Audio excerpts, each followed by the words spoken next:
I normally have a class every Tuesday morning in the city of Pasadena, California. I live out here in California. Yes, the fires have been a big story for the last almost week now.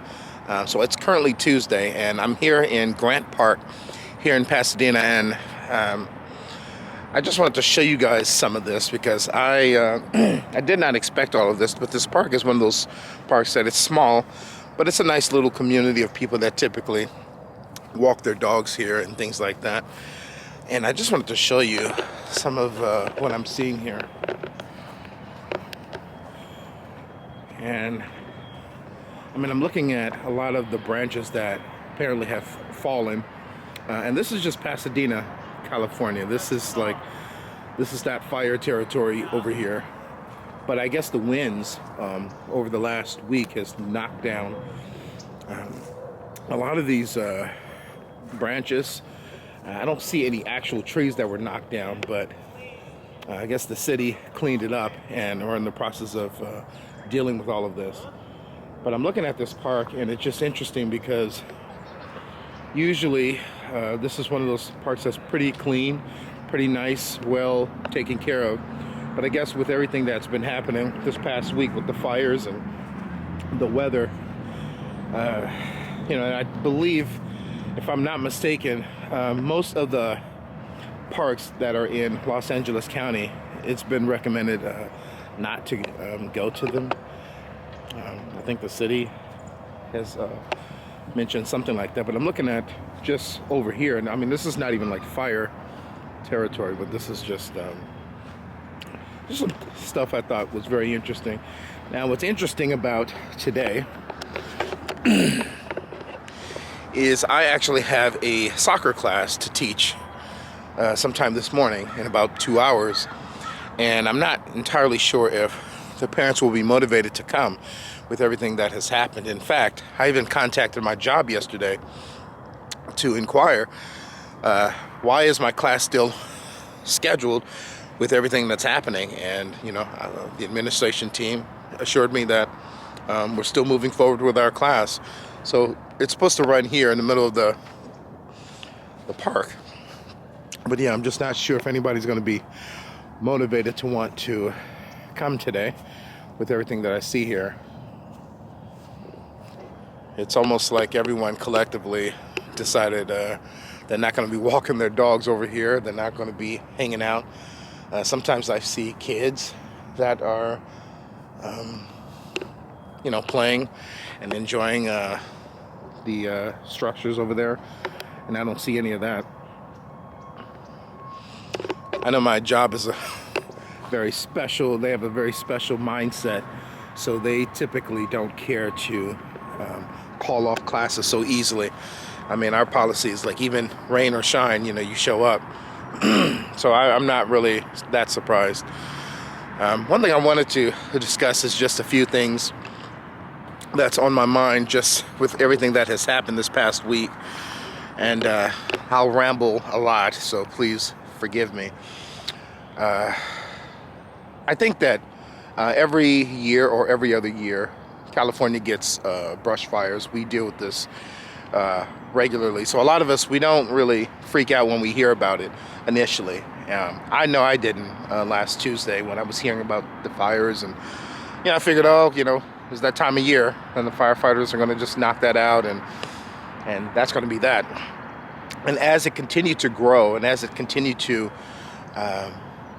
just devastate counties in California, and specifically Los Angeles, with the Malibu area, the Palos Verdes area, Altadena, all these different communities, some parts of Pasadena where I'm at now, it became very unreal. The idea that this is actually happening. And I think for a lot of us, I think some of us are still processing this. I think there are some people that they have not processed this, even though they're in California or they're in Los Angeles, and they may not have had any direct loss. But I think for a lot of people, even for me, it took a while. It took a day or two after everything was happening for it to register in my mind that this is not, this is going to affect a lot of these people for the rest of their lives. I understand that. One of the things I wanted to address is that there are a lot of arguments regarding, Hollywood and, so what if they, lost their property? That's probably their second or third house. Some people are arguing. Some people are saying, yeah, so what if Paris Hilton and all these other celebrities have lost their, James Woods and all these different celebrities have lost their property. So what? They can afford to move somewhere else. They'll be okay.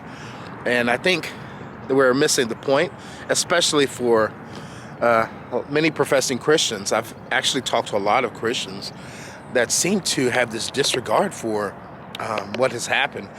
And there's a lot to really contemplate and consider. I feel like there's a lot of different variables.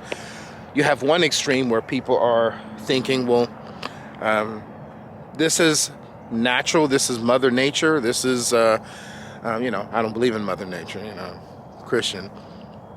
But some people are saying, it's really the government's fault ultimately, combined with the natural things that take place. There's always fires that are taking place in California, and then with the negligence of, our mayor, Karen Bass, and our governor, Gavin Newsom, who has never been productive in any stretch of he never did anything really productive.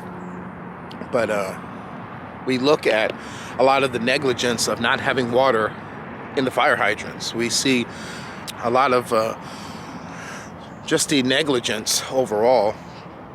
And there are some people that just see it more as that this is a natural cause, and unfortunately our government did not prepare for this, and this is what's going on.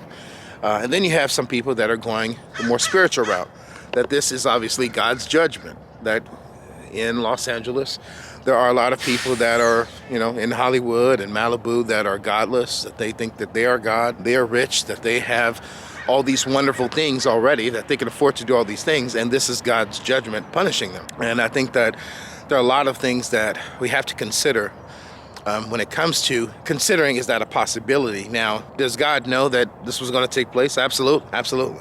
We understand, especially in the Reformed biblical community, that everything that takes place, God is aware of.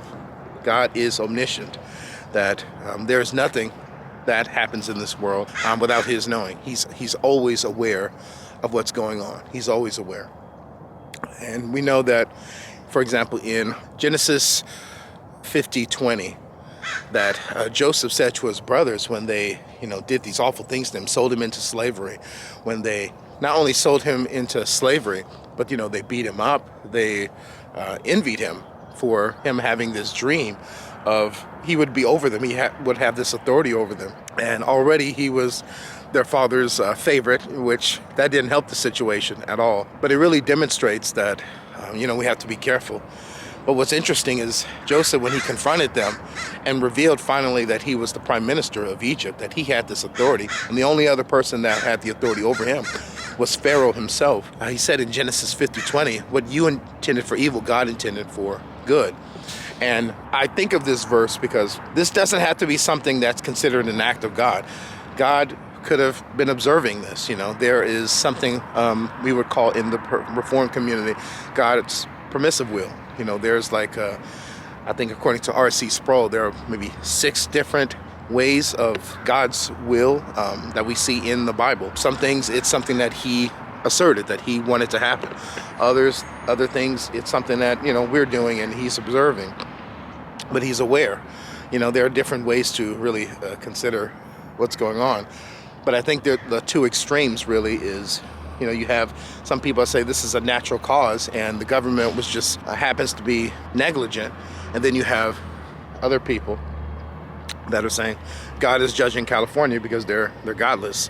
And I've had a few discussions with people that had that perspective, and I just explained to them that, or at least try to figure out, how do you know? How do you know?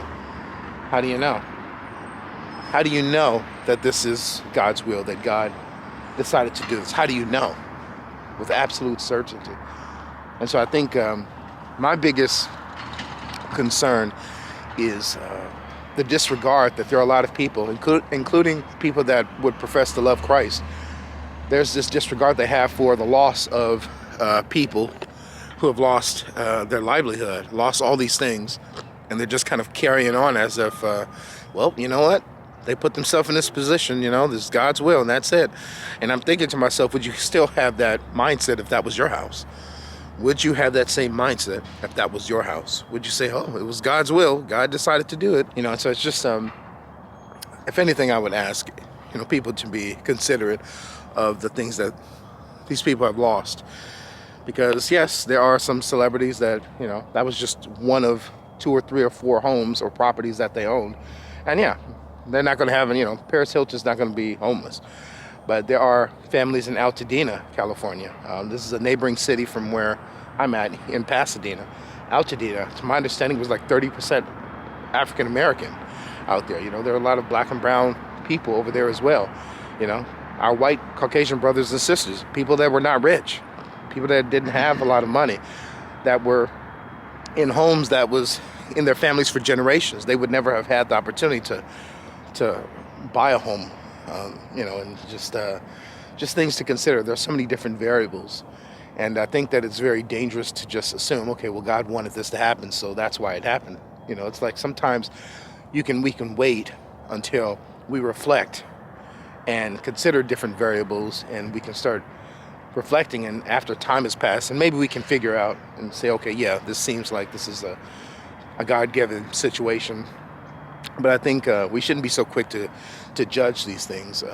One of the verses that I really appreciate Jesus expressed is John 7:24. He says, do not judge by appearance, but judge with righteous judgment. Righteous judgment. And so you don't want to be reckless with how you consider what is going on. And that goes for everything. Take a moment and consider different variables before you decide what is going on or what do you think is going on. First, consider a few, you know. And I'm very sensitive to this because I've had people make assertions about me and didn't have all the information, and they were wrong. But they went along with that lie or that thought, and I didn't understand why they went that route. But yeah, I think it's important to be fair. You know, you want to consider different variables. But yeah, I just wanted to share some of this with you guys. God bless you guys. Hope you guys are having a good day. If there's any comments you want to share, please share with me. I'm going to start getting back to making these longer videos. They may not be the best quality, but I want to start making some videos that, you know, a lot longer than my reels. My reels I appreciate, and I'm going to stick with them, but I want to make some longer videos as well. And just, I can share a little bit more on what's on my mind. God bless you guys. Take care. Peace.